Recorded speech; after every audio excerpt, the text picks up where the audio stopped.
Welcome back to AZW's Jugular January.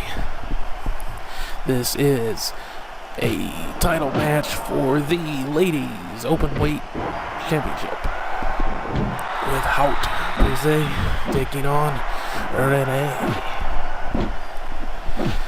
And it is Haught Poosay in the purple, and Rinnea is in the black and green gi martial arts outfit with the flame motif. There is a surfboard stretch there on the arms. Rinnea, striker submission wrestler, trained by Angel of Death there and Acid Heads. There's an arm bar. She likes to go after the arms. Uses a finisher, a submission finisher called the harm bar.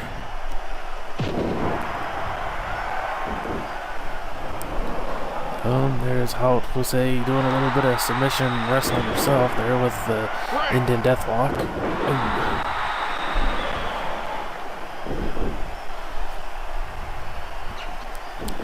Rinnea gets a hold of her, sends her into the corner, goes for a grab.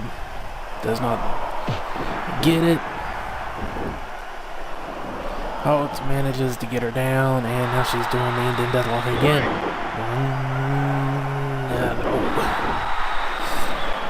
Too close to the ropes to really get it in for any length of time, though. Trying to nail in some strikes, not hitting them. Gets a hold of her, manages to hit the forearm, and low blow. Not going to have as much impact on a lady as it would a man, but still isn't going to feel very good. Looks like she might be going after the lower body a little bit.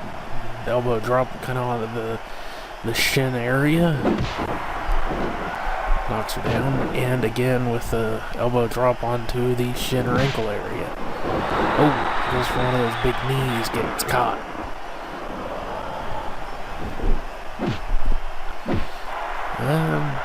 In order to get a lot of the leverage on those arm bars that she likes to use, Rinnea does tend to need her legs. Of course, it's hard to fight with your legs all messed up, so not necessarily a bad strategy.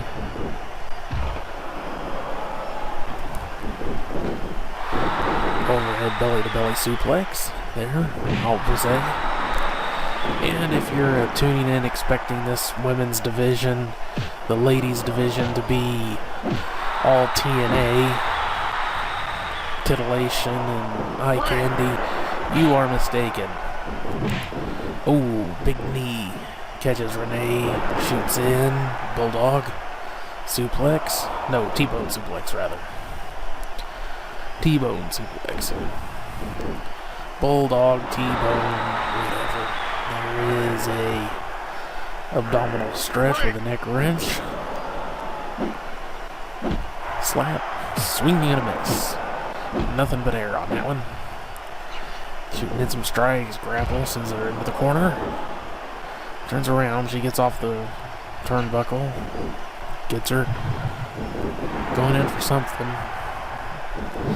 Dodges out of the way while Haught goes for a big knee. Does not dodge the second. Going up top, Rinnea does not grab her. Jumps down before anything can happen there. Irish whip. Catches the ropes though. Does not catch the get her with a knee. Blocks the look like a judo throw attempt. Big clothesline to the back of the head. Gets behind her. Big stalled German, belly to back suplex. There was no bridge. Going up top. Senton. And just glaring at her apparently. Tries to slap her right upside the back of her head. Rinnea rolls out of the way. Sent into the corner. Hard. Haught going up top. Rinnea manages to move well out of range there. Haught thinks better of going for anything. Irish whip. Takes her down in an armbar. Good base for leverage right there. But way too close to the ropes. And leg lock. Again, way too close to the ropes. Maybe just trying to keep Haught off her game a little bit there. And grabs the arm, takes her down, grabs the leg, takes an enziguri. He's running leg drop to the lower back area. So she's going for that end death lock again. Close to the ropes. And immediate rope break once again.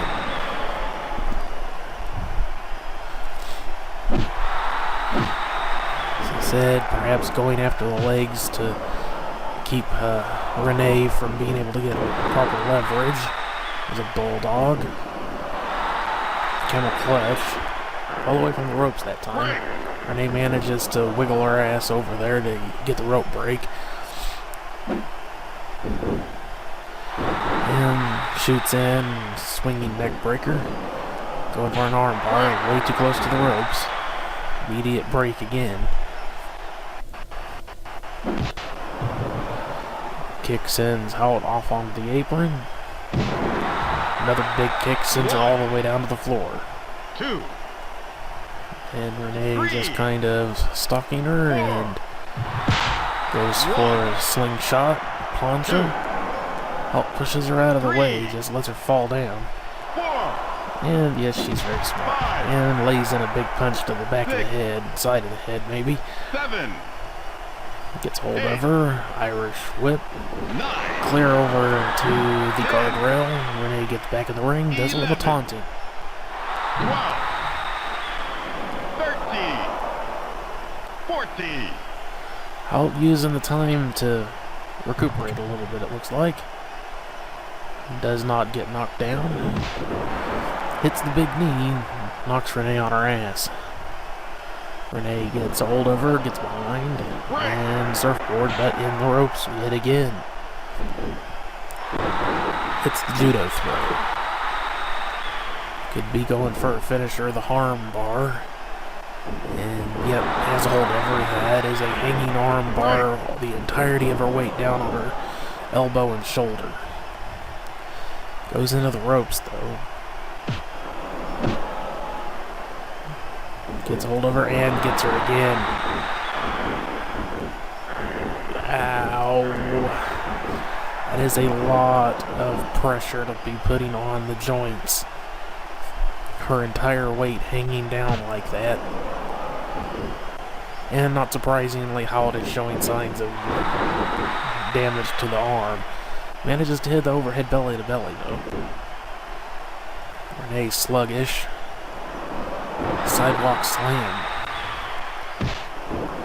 Going for something, but it eats a boot to the face. Oh, fake out. Goes for the big kick, gets thrown off. Yeah, Haught is definitely feeling the effects of those arm hits, the arm attacks, the arm bars. Big knee drops Rinnea. Does not take her out though. There's a big knee to the belly. That is not her finisher. 2. Only 2 count. Haught does use a knee to the gut. She calls the fashion victim. But that was a quick version of it, not the full impact that she normally would hit it with. Slaps down. Gets around and hits that big knee again, dropping Rinnea. Might want to go for her. Nope, she's not going for a pin. Gets hold of her. Ooh, a big back heel kick. And a little kiss to the audience. Isn't that nice? Gets hold of her and fashion victim. Rolls her over. 1, 2. Only 2 count. And they kicked out. As I said in that match between Haught and a very tough ladies are tough here at AZW, but being smaller, they don't have quite the impact. Kind of like smaller boxers tend to not get a whole lot of knockouts. More likely to see them go to a judge's decision in full rounds of the fight. There's a 2 count. because they just don't have the mass for that knockout power, but they're just as tough as the big guys. They just don't have the mass to hit with that knockout power. Kind of the same thing with the ladies here at AZW. Pretty damn tough, but small, so don't have that knockout power. There is that dropping armbar and sitting armbar there. Oh, and Haught cannot withstand it. Has to tap. There is a way that, of course, Rinnea is going to tend to have an advantage over some of the other ladies because she relies more on submission wrestling and martial arts rather than trying to completely wipe her opponent out the way that Haught or Viri do with their style of fighting. So I can see Rinnea being a pretty long time champion just on the fact that she's got the submission game to put her opponents down quicker than they can put her down. So, good match. I look forward to seeing more from all the ladies of AZW. We do have some more competitors coming in. So, if you're a fan of the women's wrestling, stay tuned to see that. So, coming up next here at Jugular January, we have got Triple X taking on Acid Heads in a rematch for the middleweight title. Last month, Triple X went head-to-head against Acid Heads for that title, but after a series of arm breakers that came a little too close to being literal for anyone's taste, Triple X had a dislocated shoulder and ended up going down a lot earlier than anyone was expecting. It was more of an accident than anything, and not wanting anyone to think that he was trying to hurt the guy on purpose, or it might be trying to get out of having a full-length proper match against him. Acid Heads has agreed to a rematch. So that is coming up next, so don't forget to put your own harm bar on that like button for me. Don't forget to leave your comments, any suggestions for wrestlers you'd like to see, indies, Japanese wrestlers, no one from that company, and you know what company I'm talking about, but I will consider all suggestions other than the ones for that company. Constructive criticism, and you may have noticed if you've watched older ones that I've stopped doing the full intro videos. Just thought I'd like to try and get into the matches quicker, since this is on YouTube, and maybe sitting around for 3 minutes or so just for intro videos before you get to the match, not the best way to spend the time on the videos. But let me know what you think about that. Maybe you prefer the full intro videos, because it does make it feel like more of a show. And, subscribe if you haven't already, so you know when we put up new matches, and if you're interested in the other videos that I do occasionally. And share this video with your friends that are into pro wrestling. I'm sure they'll get a kick out of it. Thanks very much for watching. I'll see you on the next one. Bye-bye.